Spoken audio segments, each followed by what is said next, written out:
Welcome to స్వర్ణార్ట్స్.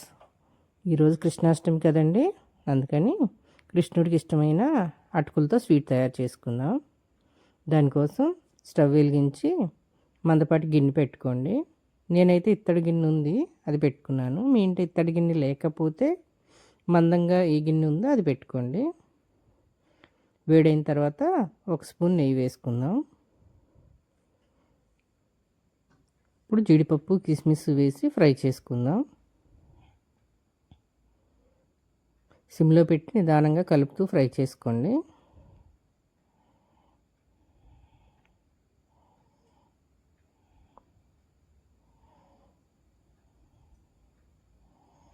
అటుకుల పాయసం ఎంతమంది తిన్నారు?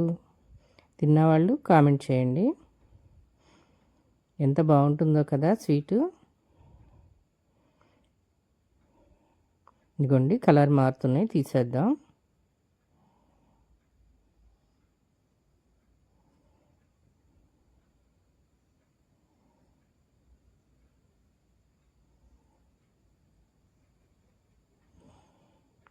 ఇప్పుడు అదే నేతిలో అటుకులు వేసి ఫ్రై చేసుకుందాం.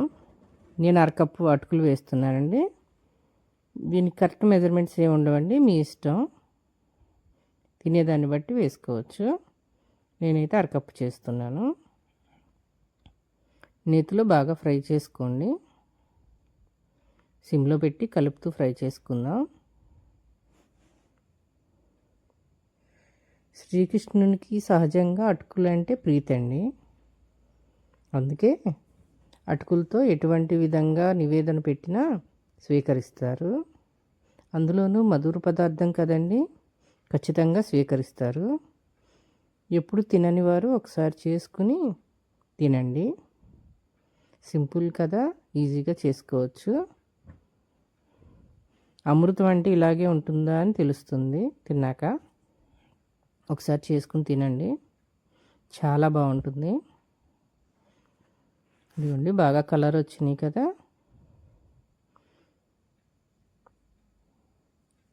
బాగా ఫ్రై అయిన తర్వాత బౌల్లో తీసుకుందాం. ఇదిగోండి, కలర్ వచ్చేసినాయి, తీసుకుందాం. బౌల్లో తీసి పెట్టుకుని ఆవు పాలు ఉన్నవాళ్ళు ఆవు పాలు వాడుకోవచ్చండి. నేను ఆవు పాలు లేవు, మామూలు గేదె పాలే వాడాను. ఉన్నవాళ్ళు చక్కగా ఆవు పాలతో చేసుకోవచ్చు. ఇదిగోండి, అటుకులు డ్రై ఫ్రూట్స్ వేయించి పక్కన పెట్టుకున్నాం కదా. ఇప్పుడు అదే గిన్నెలో పాలు పోసి మరిగించుకుందాం. నేను అరకప్పుకి పావు లీటర్ పాలు పోసానండి. ఫుల్ ఫ్యాట్ మిల్క్ అండి. పాలు పోసి మరిగించుకుందాం. స్టవ్ కట్టేసానండి, ఆఫ్లో ఉంది. ఆన్లో పెట్టేసి పాలు పోస్తే విరిగిపోతాయి. పాలు పోసి కావాల్సిన వాళ్ళు కొంచెం వాటర్ వేసుకోవచ్చండి, నేనైతే వేయలేదు. ఇప్పుడు స్టవ్ వెలిగించి మరిగించుకుందాం. మరిగినాక అటుకులు వేసానండి, వీడియో మిస్ అయింది. ఇదిగోండి, మనం వేయించి పెట్టుకున్న అటుకులు ఉన్నాయి కదా, అవి వేసేసి మరిగించుకుందాం.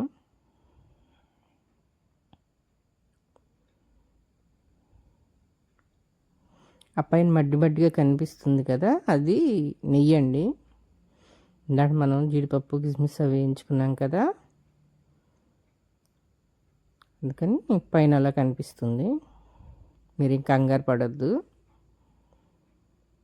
ఇదిగోండి, బాగా మరిగించుకుందాం. మరిగి పాలన్నీ దగ్గరకు వచ్చేయాలండి, చిక్కగా అయిపోవాలి. చిక్కగా అయ్యే వరకు ఉడికించుకుందాం.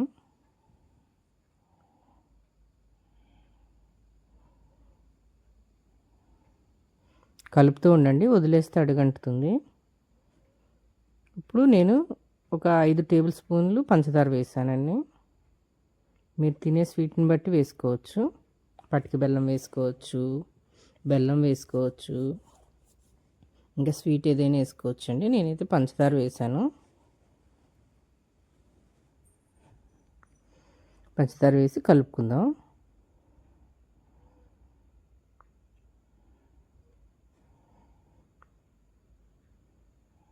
ఇదిగోండి, దగ్గరకు వచ్చేస్తుంది కదా.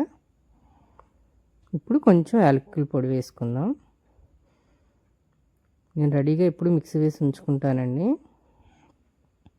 అది కొంచెం చిటికెడు వేయండి లైట్గా. ఎక్కువ వేస్తే డామినేటింగ్ చేస్తుంది, బాగోదు. చిటికెడు వేసి కలుపుకుందాం అండి. బాగా కలుపుకోండి. చూసారా, అటుకులు అటుకుల్లా కనిపిస్తున్నాయి. మెత్తగా పేస్ట్ లాగా అయిపోకూడదు. అలా ఉంటేనే టేస్ట్ బాగుంటుంది. అంతే అండి, చిక్కగా వచ్చేసింది కదా. స్టవ్ కట్టేసి సర్వ్ చేసుకుందాం. కృష్ణుడికి నివేదించుకుందాం.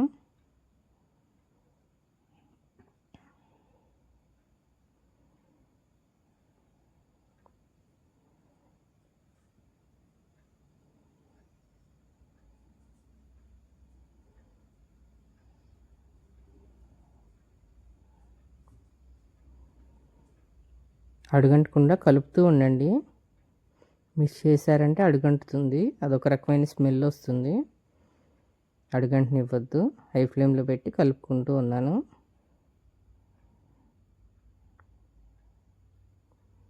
అంతే అండి, రెడీ అయిపోయింది.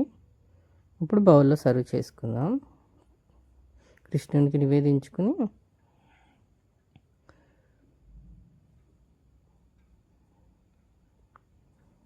అంటే నేను అరకప్పు అటుకులు వేసాను కదా, కొంచెం తక్కువ కప్పు వరకు వచ్చిందండి నాకు. దీనిపైన డ్రై ఫ్రూట్స్ వేసుకుందాం.